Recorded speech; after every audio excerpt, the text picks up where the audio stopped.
အားလုံးပဲမင်္ဂလာပါကျွန်တော်ရဲ့ Midnight Family Channel ကနေပြန်လည်ကြိုဆိုလိုက်ပါတယ်ဒီဇလန်ကတော့ဂျပန်မှာဖြစ်သွားတဲ့ဖြစ်ရမှန်ဇလန်တစ်ခုလို့ပြောကြပါတယ်ဇလန်နဲ့ကအမျိုးသမီးနာမည်ကိုတော့ရှုပ်ဝတ်ထားတာကြောင့်အီမီလို့သုံးလိုက်ပါမယ်အခုခေတ်ကအယုတ်လို့ပြောလိုက်တာနဲ့လာဘူးဘူးအယုတ်ကလေးတွေကခက်စားနေတာကိုသိကြမှာပါအီမီကလည်းအဲ့လိုပါပဲသူမကရပ်ပေါင်းများစွာအိမ်မရတာကြာခဲ့ပါပြီဒီပြဿနာကဘယ်ကစလဲဆိုတော့ TikTok ကနေလာဘူးဘူးအယုတ်တွေကိုဖောက်ပြတဲ့ဗီဒီယိုတွေကနေစခဲ့တာပ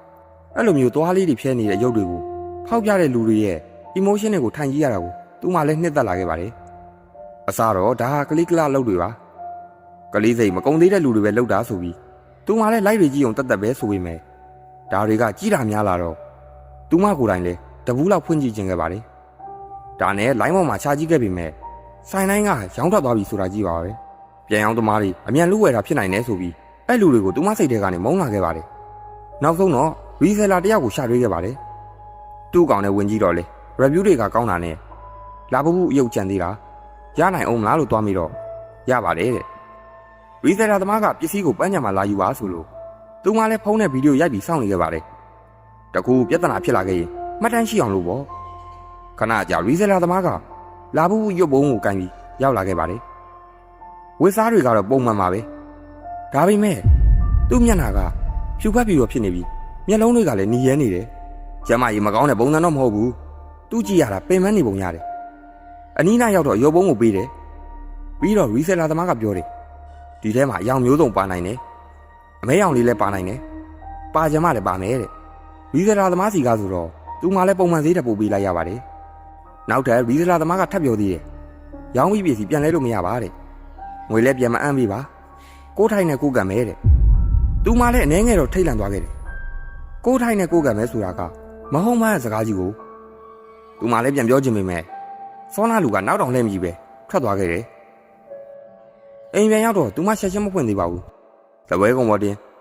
တိုက်တဲ့မီးတို့ကိုဖွင့်နောက်တော့ဖုန်းကိုထောင်ပြီးဗီဒီယိုရက်ကော့ယူဖို့လုပ်ခဲ့ပါတယ်ပထမဆုံးအနေနဲ့ပုံကြီးကိုဖောက်ကြရအောင်လို့သူမှတိုးတိုးလေးပြောလိုက်တယ်ပုံကိုဖွင့်လိုက်တဲ့အထဲမှာအယုတ်ပုံးက6ပုံးတွေ့ခဲ့ရတယ်ပထမတစ်ဘူးကိုခက်ညံ့ညံ့ပဲဖွင့်ဖောက်လိုက်တယ်ပထမတစ်ရုပ်ကရှက်စရာကောင်းတယ်အမွှေးပွားတယ်တွားလေးတွေကလည်းပြုံးနေတယ်အယောင်ကလည်းအပြာရောင်လေးသူမှလည်းဒီရုပ်လေးကိုရမ်းကြိုက်ခဲ့တယ်နောက်တစ်ရုပ်ကလည်းရှေ့ကအတိုင်းပဲအယောင်လေးပဲကွဲသွားခဲ့တယ်ဒီရုပ်လေးကိုလည်းသူမှကကြိုက်ပြန်တယ်နောက်ထပ်ရုပ်တွေကိုထပ်မဆောင်နိုင်တော့ပဲသူမှလည်းအကုန်ဖောက်လိုက်တယ်သူမှရုပ်ကုံလုံးကိုကြိုက်တယ်ပုံဖောက်ရတဲ့ခံစားချက်ကိုလည်းကြိုက်တယ်သူမှရဲ့ငယ်ဘွားကိုတော့သူမှပြန်အမှတ်ရသွားတယ်နောက်ဆုံးတစ်ခုကိုဖောက်မယ်လို့တော့သူမစိတ်တွေလှုပ်ရှားနေကြပါတယ်နောက်တော့အသက်ကိုမှန်မှန်ရှူပြီးနောက်ဆုံးပုံးကိုဖွင့်လိုက်တဲ့ချိန်သူမထိတ်လန့်သွားခဲ့တယ်အယုတ်ကလာဘူးဘူးရုပ်တွေနဲ့တော့တူပါတယ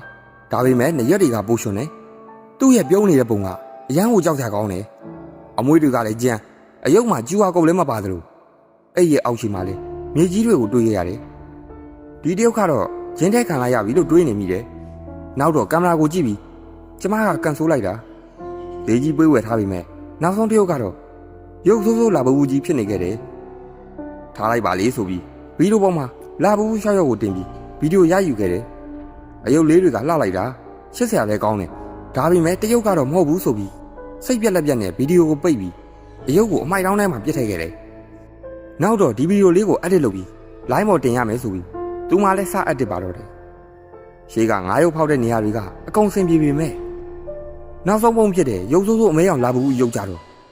အယုတ်ကကင်မရာဘက်ကိုလှည့်ကြည့်တာကိုတေချာမြင်လိုက်ရတယ်ထပ်ပြီးတေချာခြင်းလို့ဗီဒီယိုကိုနောက်ပြန်ရေးပေမဲ့ laptop ကစဟမ်းပြီးစက်ပါပိတ်သွားခဲ့တယ်သူမှလည်းအဲ့လာဘူးရုပ်ကအသက်ဝင်နေလားဆိုတဲ့ကြောက်စိတ်နဲ့အမိုက်တောင်းကိုလှမ်းကြည့်တော့စောနာရုပ်ကအမိုက်တောင်းထဲမှာမရှိတော့ဘူး TV ရှေ့လည်းမရှိဘူး laptop ကိုစက်ပြန်ဖွင့်မယ်လို့တော့လာဘူးရုပ်ကြီးကသူမရှိကိုရောက်နေကြတယ်သူမှလည်းရန်ကိုလန့်ပြီးစက်သိန်းတွေပါထသွားတယ်အယုတ်ကိုအန်ဆွဲတဲ့ပြစ်ထည့်ခဲ့တယ်အဲ့ဒီညတော့သူမှလည်းတဏီကုံပင်ပန်းထားတာနဲ့အိပ်ပျော်သွားခဲ့ပါလေမနေ့ရောက်တော့သူမအခန်းကတိတ်ဆိတ်နေခဲ့တယ်မနေ့ကဝယ်ထားတဲ့ရုပ်လေးတွေကိုကြည့်လိုက်တော့သူမရင်ဘတ်ပါအောင်သွားခဲ့တယ်ဘာလို့လဲဆိုတော့အယုတ်တွေအကုန်လုံးဖြတ်စည်းခံထားရတယ်လက်တွေခေါင်းတွေစုပ်ပြဲခံထားရပြီးအမွှေးတွေကလည်းတကောင်ကောင်ကိုက်ခံထားရတယ်လို့ဝါဆလန်ကျဲနေတယ်တရုပ်ဆိုမျက်လုံးတစ်လုံးကပြောင်းနေပြီး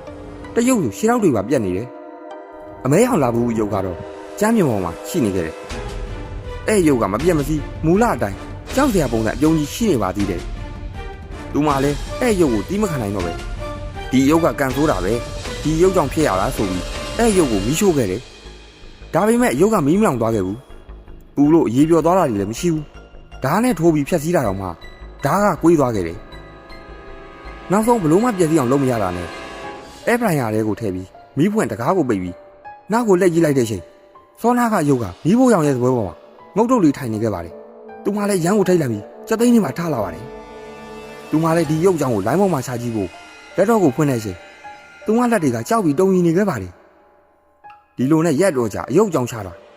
ာဘာမှထူးဆန်းတာမတွေ့ခဲ့ပါဘူးဒီရက်ပိုင်းသူမစိတ်တွေညစ်တာနဲ့ပို့ပြီးပိန်သွားခဲ့တယ်ရုပ်လည်းကျလာခဲ့တယ်လာဘူးရုပ်ကတော့ဝယ်လာတော့ငါတက်ကိုပို့ပြီးကြီးလင်းနေတာကိုသူမစိတ်ကအလိုမကျဖြစ်လာခဲ့တယ်အဲ့ရက်ကစားလို့သူမအပြင်မထွက်တော့ဘူးတနေ့ကုန်လိုင်းပေါ်မှာပဲချိန်ကုန်ခဲ့တယ်ဒီရုံနဲ့ပတ်သက်လို့သူမစူးစမ်းပြီးရှာဖွေနေခဲ့တယ်တရေပူတဲ့ရုပ်ချိန်သာတက်လာတဲ့ရုပ်ရိုးရပုံမြင်နေစသဖြင့်ပေါ့ဒါပေမဲ့လေလာဘူးနဲ့ဆိုင်တာတိတ်မတွေ့ခဲ့ဘူးဒါပေမဲ့နောက်ဆုံးစာတစ်ခုမှာတော့လာဘူးနဲ့မဆိုင်ပေမဲ့တစ်တော်ဆောင်တဲ့အကြောင်းနဲ့သူမလည်းစိတ်ဝင်စားသွားတယ်သူတို့ကကိုးကွယ်တာမဟုတ်ဘူးတဲ့လေးသားသမှုနဲ့တစ်တော်တွေထဲမှာပူဇော်ပါသားမှုတွေပါလုပ်ထားတယ်ဒါပေမဲ့အစိုးရကတစ်တော်ကိုရှင်းနက်ကွန်းတွေကိုဖျက်လမ်းတွေဖောက်လိုက်တဲ့အခါကပ်ဘေးတွေဇက်တိုက်ကြုံလာရပါတယ်မိုးခေါင်ကြီးစားတဲ့ပြဿနာတွေလူတွေအစုလိုက်ကြုံလိုက်ဒေတာတွေထိပါဖြစ်လာခဲ့ပါတယ်ဒါတွေကနက်ကင်ခံရတာပဲအဲ့နဲ့ရုပ်တွေကဘလောက်ဖြတ်စည်းမပြတ်စည်းဘူးတဲ့အဲ့ရေးထားတဲ့စာကိုဖတ်လိုက်ရတယ်နောက်စာမှာထပ်ပါသေးတာကအခုဆိုအဲ့နဲ့ရုပ်တွေကမြေကြီးအောက်ထဲမှာမြုပ်သွားခဲ့ပြီတဲ့သူမှလည်းအကြောင်းအရာတစ်ခုအတွေးနဲ့တန်းဝင်လာခဲ့တယ်အဲ့ဒါကဟိုလာဘူးရုပ်အဲ့ရုပ်ကိုဖောက်တော့ကအဲ့ရဲ့အောက်ရှိမှာရွှွမြေတချို့ကိုတွေးခဲ့ရတယ်သူမှအိပ်ပျော်သွားတော့ကလည်းရုပ်တွေကဖြတ်စည်းခံထားရတာကိုသူမှမတ်ရသွားတယ်ဒါပေမဲ့သူမှလည်းစိတ်တင်တာပါဆိုပြီးအဲ့ရဝင်ခဲ့တယ်အဲ့ညာပဲလာဘူးရုပ်ကတက်ဝင်လာခဲ့ပါတယ်အဲ့ရုပ်ကသူမအခန်းထဲကိုရောက်လာခဲ့တယ်သူမလည်းတယောက်ယောက်ရဲ့ရှီတံကိုကြားပြီးမယ်မတိကျန်ဆောင်ပြီးအဲ့ဒါလိုပဲဆက်နေခဲ့တယ်သူမထင်တယ်အဲ့ဒါဟိုရုပ်ပဲအတန်ကသူမအဲ့ရပေါ်တီကိုရောက်လာခဲ့တယ်အယုတ်ကစကားဆပြောတယ်မင်းငါ့ကိုဘယ်လိုပဲခေါ်အဲ့ဒါတွေကငါနာမည်မဟုတ်ဘူးတဲ့သူမလည်းအသက်ကိုဖြည်းဖြည်းရှူပြီးမီးလော့ကိုရဖွင့်ခဲ့တယ်သူမရဲ့အဲ့ရရှည်ရင်းကိုကြည့်လိုက်တော့အဲ့လာဘူးရုပ်ကတကယ်ဖြစ်နေခဲ့တယ်အဲ့ရုပ်ရဲ့အလုံးတွေကအရန်ကိုကြောက်ကြကောင်းတော့သူမှလည်းအခန်းပြင်ကိုရအောင်ပြေးထွက်မယ်လို့အခန်းတကားကိုဖွင့်လိုက်တော့အခန်းပြင်မှာလာဘူးသေးရဲ့ရုပ်ကရှိနေခဲ့တယ်အခန်းတကားကိုပိတ်ပြီးရဲခေါ်ဖို့ကြိုးစားခဲ့ပေမဲ့သူမရဲ့ဖုန်းကဘက်ထရီကုန်နေခဲ့တယ်သူမအောက်ကိုငုံပြီးကြီးလိုက်တယ်သူမတကူလုံးလည်းကောက်ချစ်ခံလာရတယ်နေရံမှာလည်းအိတ်တုပ်သေးတွေနဲ့မလွတ်နိုင်ဘူးဆိုတဲ့စာသားတချို့ကိုတွေးခဲ့ရတယ်ရှေ့တော့အပိုင်းတွေကနာကျင်လို့သူမငုံကြည့်လိုက်တော့ရှေ့တော့တွေမှာပါကောက်ချစ်ခံလာရတယ်ရှေ့ကျုံးဝဲမှာဆိုရင်လက်ရကြီးတောင်တွေးခဲ့ရတယ်သူမကိုသူမမှန်နေကြည့်လိုက်တော့သူမရုပ်ကမျက်တွင်းနေကြပြီးရုပ်ပြက်စင်းပြက်ကြီးဖြစ်နေခဲ့တယ်လာဘူးရုပ်သေးကပြောတယ်မင်းဘွားတော့ချိန်သာတင့်သွားပြီခုမင်းရဲ့ငါကြီးနှစ်ယောက်တည်းမင်းဘယ်ကိုပြေးမလဲဆိုတဲ့အတန်နဲ့တူသူမအိယာကနေလန့်လို့လာတော့သူမရှိမှရုပ်သေးကရှိနေခဲ့တယ်သူမလည်းစောနာဖတ်ခဲ့တဲ့စာကိုပြန်မှတ်ရသွားတယ်တတော်ဆောင်တဲ့တွေကမြေကြီးတွေရှိရင်အနားယူအိတ်ဆက်တယ်တဲ့သူတို့အသက်ဝင်တာကိုပျောက်သွားစေတယ်တဲ့အဲ့စာကိုအမှတ်ရတော့သူမှလည်းပန်းဟိုးတဲကမြေကြီးတချို့ကိုအညံပြေးရှာခဲ့တယ်အဲ့ဒီချိန်မျက်နှာချက်ကိုကြည့်လိုက်တော့တကယ်အယုတ်ကမျက်နှာချက်မှာဇောက်ထိုးကြီးသူမစီကိုလာနေခဲ့တယ်နောက်တော့လက်နှစ်ဖက်ကိုလွတ်ပြီးခေါင်းကို360ဒီဂရီလှည့်ပြီးသူမကိုပြုံးပြခဲ့တယ်နောက်တော့သူမခေါင်းပေါ်ကိုလှမ်းခုန်အုပ်ခဲ့တယ်သူမလည်းအော်ဟစ်ပြီးအယုတ်ကိုဖမ်းဆုပ်လိုက်တဲ့ချိန်အဲ့အယုတ်ကသူမလက်တွေထဲထိအဆွဲတွေစိုက်ဝင်သွားအောင်ကိုက်ခဲ့ပါတယ်သူမလည်းအဝဲကိုပြစ်လွှတ်လိုက်တယ်သူမလက်ကနေသွေးတွေစီးကျလာခဲ့တယ်နောက်တော့သူမလည်းအယုတ်ကိုကိုင်ပြီးမြေကြီးထဲကိုမြုပ်ဖို့ကြိုးစားခဲ့တယ်အယုတ်ကအော်ဟစ်ပြီးယုံနေခဲ့တယ်သူမဖိရှားနေတော့အယုတ်ကလက်သေးတွေနဲ့ကုတ်ရှစ်နေခဲ့တယ်နောက်ဆုံးမြေကြီးထဲမြုပ်သွားတာတော့မှလက်သေးလေးတွေကကုတ်နေတော့မှအတန်လို့လေးနဲ့မင်းကိုနောက်တစ်ခါလာရှာပြီးရအောင်တတ်မယ်တဲ့ပြီးတော့မြေကြီးထဲမှာငြိမ်သွားခဲ့တယ်သူမလည်းဘာမှမဆောင်တော့ပဲဘူးကိုအပြင်ကနေတိတ်နေပါအသေးပိတ်လိုက်တယ်ပြီးတော့လာဘူးပေါက်ထဲကိုပြန်ထည့်ခဲ့တယ်သူမလည်းဒီရုပ်တွေကိုရမ်းလန့်သွားခဲ့တယ်နောက်တော့လက်တော့ကိုဖွင့်လိုင်းပေါ်မှာဒီရုပ်ကိုပြန်တင်ရောင်းခဲ့တယ်9မိနစ်လောက်ကြာတော့ရုပ်ကရောင်းထွက်သွားခဲ့ပါတယ်